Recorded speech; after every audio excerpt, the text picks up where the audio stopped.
La Marseillaise sifflée. Il n'y a pas que les Bleus qui ont été choqués. Ce France-Algérie devait être un match historique, ce n'est pas ce qu'en retiendra Nasser Sanjak, ancien sélectionneur de l'équipe algérienne. 1, puis 2, 50, 100 spectateurs viennent d'envahir le terrain. Les forces de sécurité sont débordées, l'arbitre arrête la rencontre, la France mène 4-1. Alors ça ne vous aura sûrement pas échappé, mais le peuple algérien est ultra fier de son pays. Des drapeaux verts et blancs dans tous les stades de foot, des hurlements « One, two, free, vive Algérie » à tout bout de champ. Mais d'où vient donc cet ultranationalisme ? Alors qu'historiquement c'est une nation très jeune, dépendante au pétrole, en proie à la corruption, qui a subi des régimes autoritaires, une guerre civile, qui a pour chef d'état un homme grabataire, et qui en plus est composé de peuplades qui se sont fait la guerre tout le long du dernier millénaire. La question, bien que taboue, est légitime. Oubliez les stéréotypes et les propagandes des médias, on décrypte.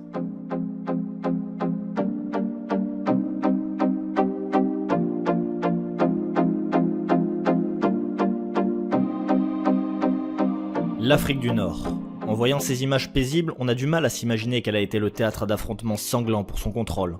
Carthaginois, Romains, Vandales, Arabes, tous ces peuples vont se battre pour contrôler ce littoral qui donne un accès direct à la Méditerranée. Malgré un brassage culturel important, un peuple va se démarquer, les Berbères. Composés notamment de Touaregs et de Kabyles, ils vont un petit peu à la manière des Kurdes au Proche-Orient, résister aux envahisseurs successifs et essayer de conserver leur culture, leurs mœurs, bref, leur identité. Encore aujourd'hui, ils clament haut et fort qu'ils ne sont pas arabes mais arabisés, une nuance importante. Quoi qu'il en soit, on se retrouve avant l'arrivée des Ottomans avec une mosaïque de peuplades, arabes, berbères, andalous, venant de dynasties différentes et ayant l'habitude de se faire la guerre.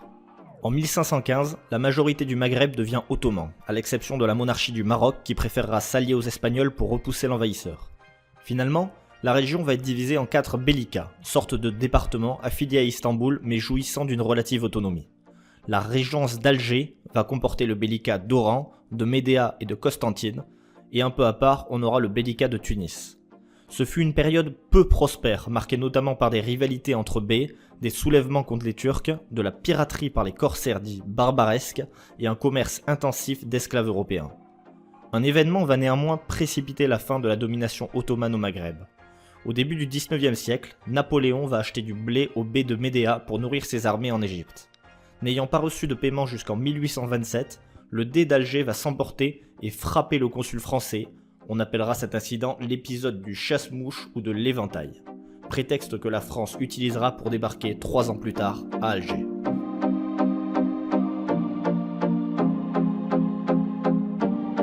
Alors les raisons de cette invasion sont multiples.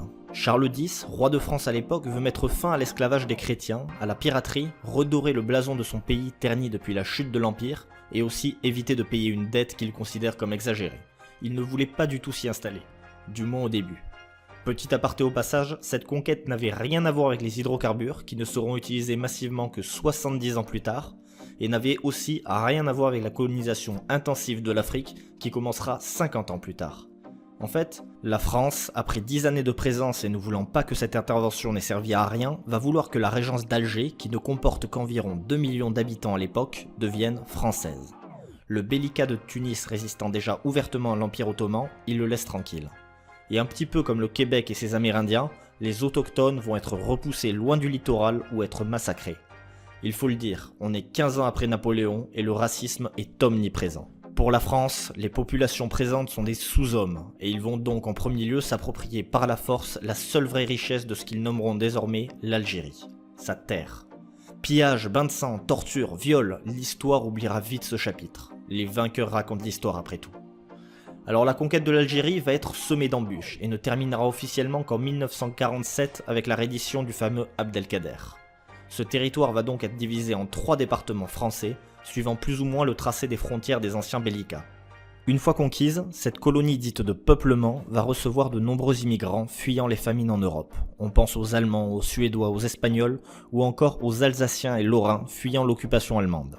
Mais rien à faire, la population autochtone croît beaucoup plus rapidement que celle des Européens.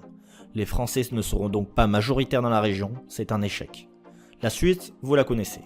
Le code de l'indigénat, les autochtones sont considérés comme des citoyens de seconde zone, les premières révoltes des années 30, un peuple qui en a marre d'être condamné à cultiver les plus mauvaises terres, et les premiers attentats en 1954 qui vont initier la guerre d'Algérie. Alors cette période est ultra importante, car c'est le fait que la France ne considère pas les autochtones comme leurs égaux qui va lier les populations entre elles et créer une ébauche de nationalisme chez ces personnes qui n'ont pas grand chose à voir entre elles. Et juste après le début de la guerre en Algérie, quand Pierre Mendès et Mitterrand vont tenter une politique d'intégration, car pour eux, de par son histoire, l'Algérie c'était la France, tout comme la Corse d'ailleurs, eh bien les rancœurs vont faire échouer ce rapprochement. Autre démystification, cette guerre n'est absolument pas le résultat d'un désir de revanche après la perte de l'Indochine. La preuve, le gouvernement a accepté très rapidement de rendre leur indépendance au Maroc, à la Tunisie ou à la Guinée. Quoi qu'il en soit, le FLN va très bien jouer, en créant un fossé de sang entre les deux populations, empêchant la moindre entente entre les communautés. Et en 1962, après le retour du général de Gaulle et la fuite des Pieds Noirs, la guerre se termine, laissant un pays exsangue en guerre civile avec le FLN qui va se venger sauvagement des Harkis et instaurer une dictature avec un parti unique, le leur.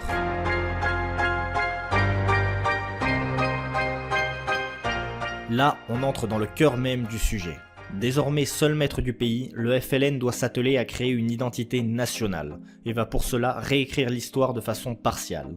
On oublie les crimes du FLN, on surestime le massacre de Sertif, on enseigne que la guerre a commencé par l'assassinat d'un jeune scout et pas par une série d'attentats visant des civils européens, on sous-estime l'importance des Harkis et de leur répression subie, on fait même porter le chapeau aux Français pour le massacre de Melouza, on oublie que le FLN torturait, tout comme les Français.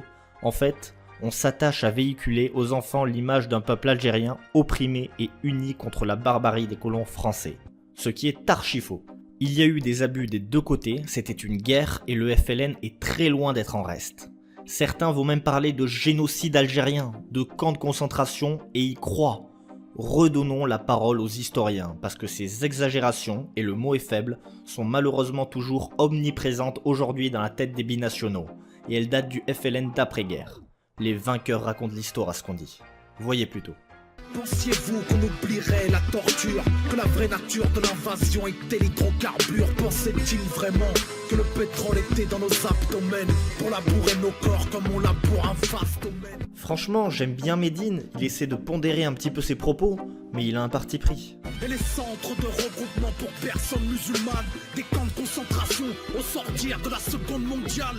Néanmoins, ce nationalisme créé de toutes pièces a un défaut majeur, il est profondément anti-français, ce qui explique en partie que la jeune génération est très méfiante envers la France.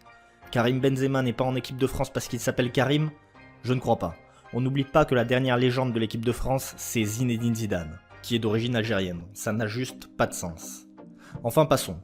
En décembre 1991, après des tensions grandissantes dans la population dues au peu de liberté, au manque de démocratie mais aussi à un manque d'accès à l'eau potable, au chômage et à un sentiment que les richesses que crée le pétrole ne profitent pas à tout le monde, la guerre civile éclate. Opposant le régime en place et les islamistes radicaux, ce conflit fera plus de 100 000 morts et se soldera en 1999 par l'émergence d'un homme fort. Encore au pouvoir aujourd'hui malgré de graves problèmes de santé, Abdelaziz Bouteflika. Alors ces conflits et régimes autoritaires incessants font que les Berbères, qui sont aujourd'hui au moins 6 millions en Algérie, ont encore du mal à se considérer comme algériens. Leur aspiration identitaire constamment ignorée par le régime font d'ailleurs que les Kabyles se révoltent périodiquement.